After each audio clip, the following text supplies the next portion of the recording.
Okay, mga bebe, narinig ko ang iyak ninyo. Let's go and shop some makeup with me in Sephora. Okay, so we're already in, and as early as now, looking at the prices ng mga bagay-bagay, I am already intimidated. But we have to stay focused. My technique is I'm going to find kung ano yung specialty ng each brand and get products from each. Like for example, we have here one size at bilang fan ng YouTube. At ni Patrick Star, I know na ang specialty niya ay the base. I mean, look at that, so flawless. So I'm thinking, dito na natin kukunin yung ating foundation. Oh. At sabi niya 50%. I don't know if this is true. Tested some shades. Yung una si 20, pangalawa 25. Ito si 30, ito naman si 35. Masyado na siyang dark. But I do wanna look a little bit tan, so I think I'm gonna go with 30. Foundation check. For the concealer, I'm thinking Too Faced kasi this one, ang claim ng concealer nila is super coverage. Ngayon lang ako nakarinig nun, parang superhero. But may nakita rin ako dito. Ayan, sa Rare Beauty ni I Gotta Keep My Eye Seliner. Meron siyang Positive Light Under Eye Brightener. Fudge, but the problem is wala na sila ng light shade. I have no choice but to go for the light medium. But you know what? I think this would work kasi nakikita ko meron siyang parang peachy undertone to fully cancel out the dark under eyes. So concealer, check.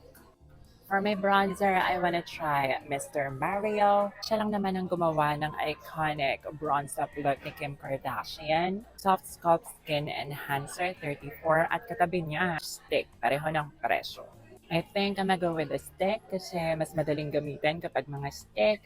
Okay, naguguluhan ako between light, medium, and medium kasi magkaiba sila ng look. This one is medyo neutral. So, perfect siya for contour. Ito naman for bronzer kasi may pagka-orangey or warm na siya. Bronzer, check. For the blush, I'm thinking of this, yung very viral blush duo by Patrick Ta. Basically, cream yung sa taas, tapos powder yung sa ilalim. So, you could layer it and really seal it for a long-lasting blush castle. Babe, ang mahal naman, $40. Tapos ultimately, parang isang kulay lang sila because you have to layer them.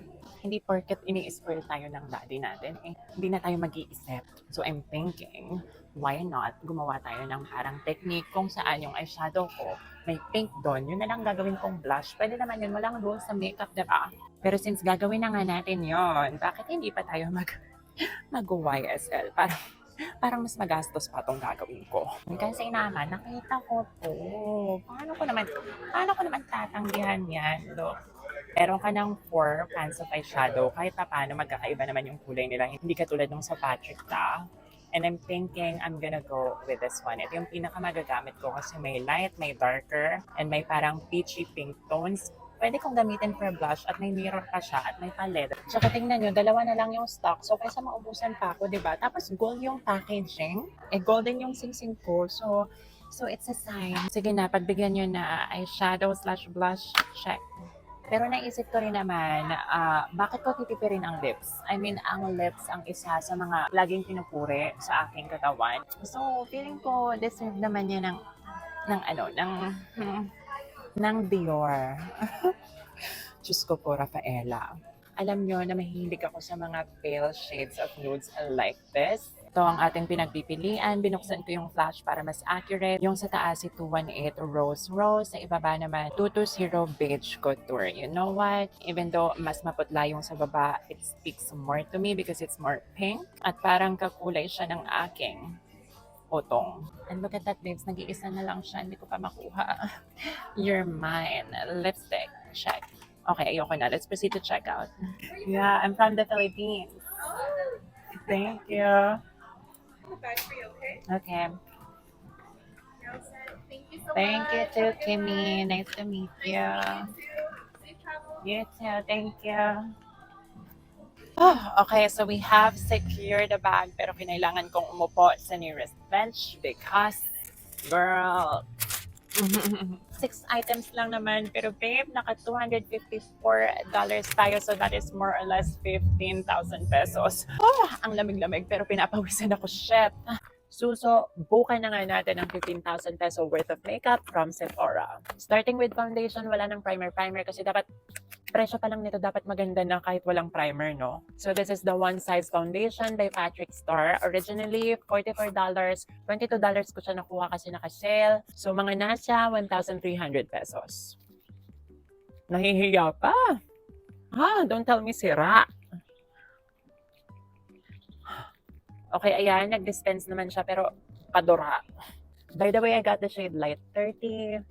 Mukha namang tumpak yung shade sa akin so far. Ang pagkakamali ko is ang dami kong nailagay. Considering na full coverage pa siya to begin with, para tuloy akong drag queen. For our concealer, we have this Rare Beauty Positive Light in the shade Light Medium. Actually, under eye brightener or corrector siya, pero kailangan yung gumana as concealer. Considering ang presyo, nasa 1,500 pesos din siya. Oh, very interesting doe foot. Hindi siya yung parang mga brushes, but it's actually metal. Ang lamig niya sa under eye, I think kaya siya metal kasi para lahat ng product na makuha niya, diretso sa skin mo mapunta at hindi lang masipsip ng applicator. Yun nga lang ang konti nang nakukuha. I have to go back in again and again. Okay, I could say it's nice naman. The color further corrects my dark under eyes. Pero ang OA kasi ng coverage ng foundation natin. Parang hindi na natin actually talaga kailangan mag-concealer to begin with. For our bronzer, we have this shaping stick by Makeup by Mario. $34 or 2,000 pesos. In fairness, mataba-taba siya. Masarap. Charis. Tingnan natin kung gaano kahaba. Siyempre, hindi lang taba ang tinitingnan.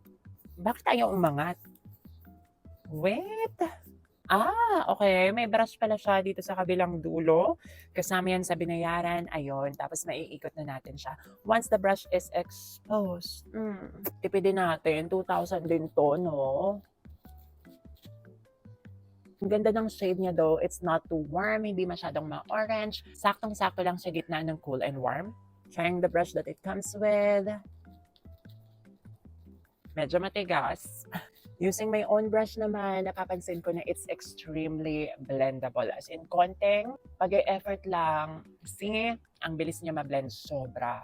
For our powder, we have a translucent one from One Size. Retails $36 or mga nasa 2,100. Mas mahal pa sa foundation. Parang ilang buwan ko rin ito magagamit. It's weird lang that it doesn't come with its own puff or applicator considering na ang mahal na. Speaking of maraming pera, ayan na, sisimulan ko nang tuparin ang aking pangarap with my very first YSL makeup. Shoutout ko lang si Love Love. Thank you for this. Thank you for letting me experience the beautiful things in life. Ang ganda, te. Tingnan nyo naman. Okay, starting from now, ito na yung aking compact powder sa aking mga videos. I feel so inspired to film. First, apply this blush pink or light pink. Lagay ko siya sa crease area. Outer part, I will put this darkest rosy shade. Blends like butter, baby. Middle part, kakamin ko na lang itong pinkish shimmer.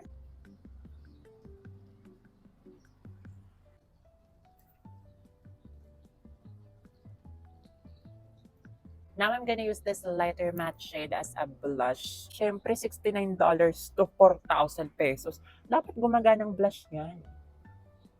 And you know what? It's so nice as a blush. I'm back. Naglagay lang ako ng liner and falsies. Now to complete the look, we have the Dior lipstick.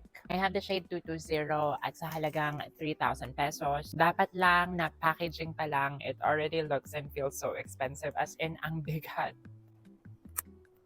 May pa-magnet. Sobrang ganda, nakakahinayang gamitin.